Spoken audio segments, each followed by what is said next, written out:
Good evening. I'm Tom Morello.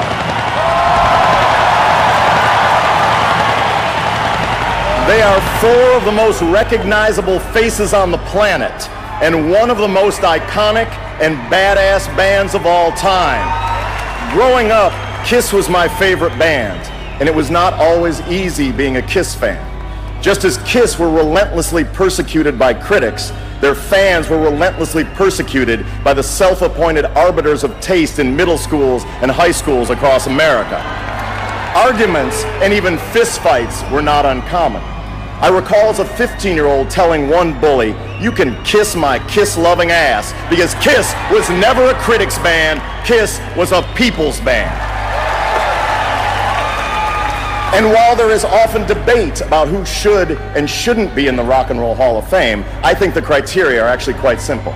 Impact, influence, and awesomeness. And Kiss have all three in spades. Impact.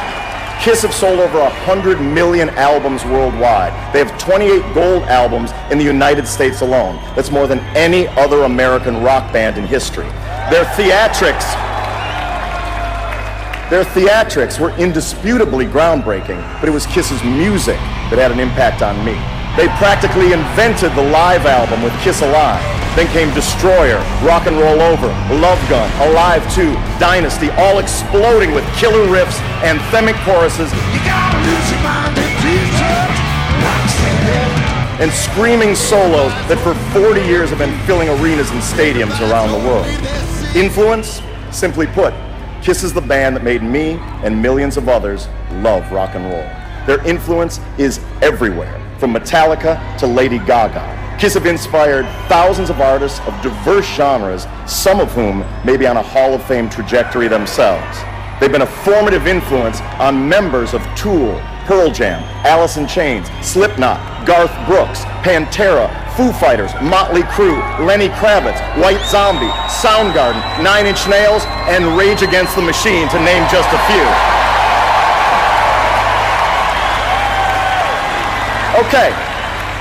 Okay, impact, check. Influence, check. And the final criteria? Awesomeness. There's a simple test for that. What if you had never seen or heard Kiss before? What if you had never heard a note of their music, never viewed a YouTube clip, never seen a reality show featuring any of the members? And what if you wandered into a divey club in your hometown and saw Kiss in all their glory thrashing the place to the ground?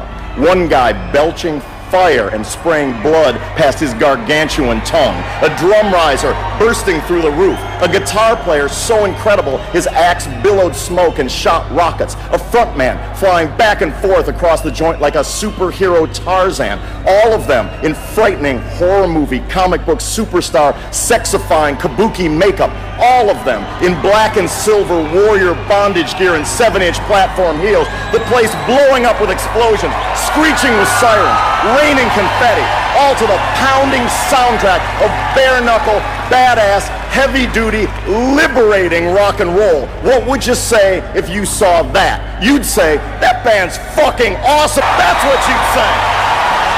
And so, without further ado, you wanted the best and you got the best. The hottest band in the world, Kiss.